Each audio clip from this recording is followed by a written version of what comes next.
We want to have a look at how to fit a fireplace plug so that we seal up the chimney. We're looking here at an Victorian fireplace.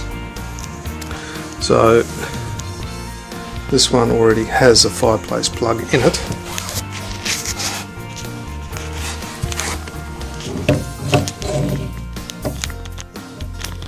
Okay. You can see that in a Victorian fireplace you've got a reasonable amount of room to get in there to measure and to fit the fire plug.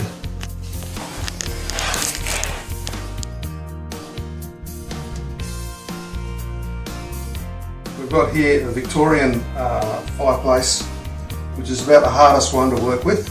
Okay, all the others have bigger openings, and of course if you've got a fireplace with no steel insert at all, then it's very easy. Tools that you're going to need are a clean drop sheet, because whenever you work in a fireplace or a chimney, stuff will fall out inevitably, so make sure you keep the corners just clean. You're going to need a measuring tape to measure the size of the throat of the chimney.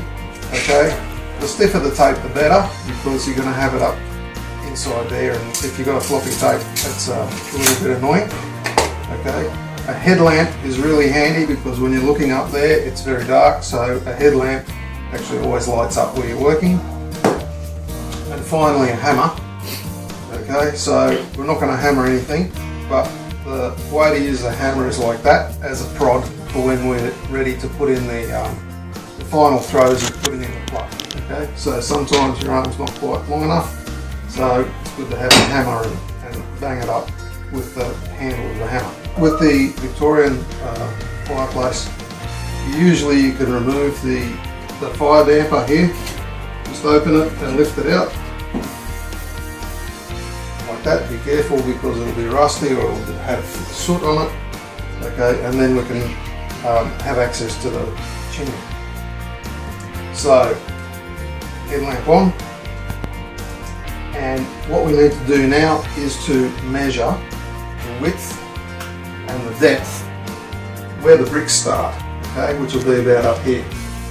If you have a look at a fireplace, you can gauge where the brick joins are compared with the centre of the fireplace, and then you can measure just one way and double it, okay, for the size of the throat of the chimney. Then we'll need to measure from front to back. So typical measurements are 950 to 1000 across and 250 to 300 in depth. They're the most usual, okay, but there's all manner of different sizes, so you must measure every time. Okay. When we go to cut the foam, we're going to increase the measurement this way 20 mil, and we're going to increase the measurement that way at least 30 mil. While we're having a look up there, also we're going to have a look at the shape of the chimney. Normally where we're fitting the plug, the sides slope inwards like this, but the front and back is straight. So what we're going to do is put on our headlamp and have measure up in the chimney.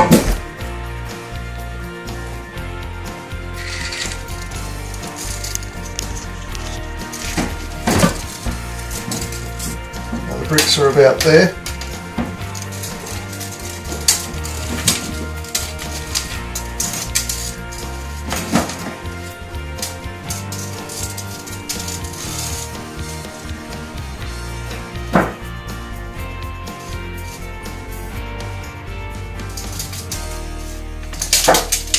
That is 450. I'm just going to double check.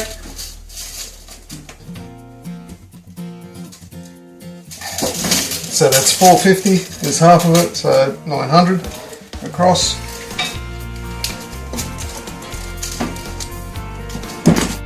And I'll just do this one by feel and pinch the tape.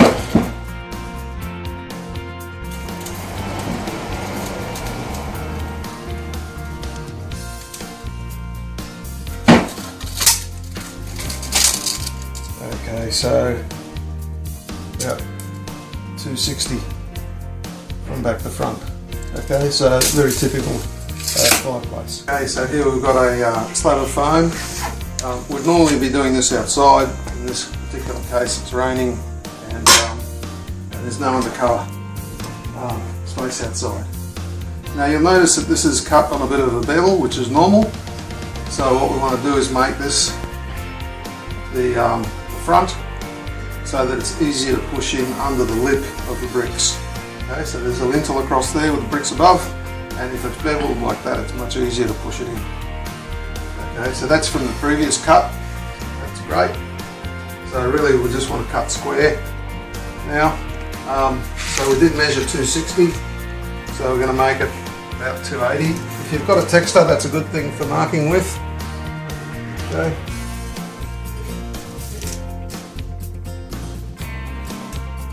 I'm just using a pencil here. I'm just doing a dotted line.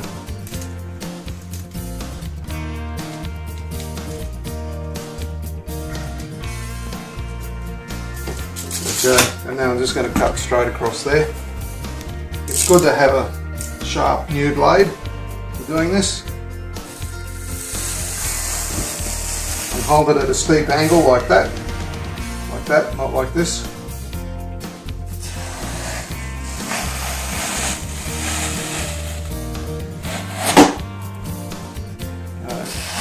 Takes a few goes to get through. So that's going in like that. We have to cut it to length now. Now this chimney has got sloping sides, so we're going to cut the bevel on the sides as well. So we are going 900, we decided was the size, and this is 1000. So we want to make it a bit bigger, about 920.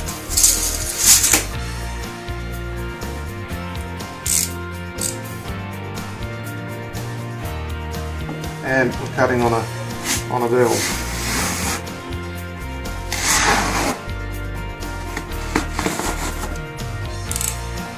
Like that. And on the other side.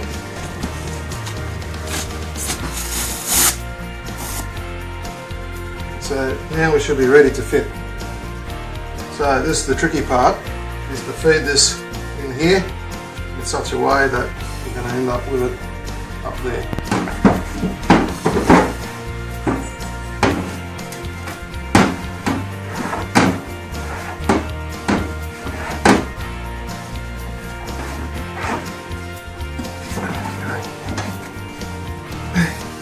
That's got it in there, and now it's a matter of straightening it up, working it up there, and the final end poking it up with the handle of the hammer.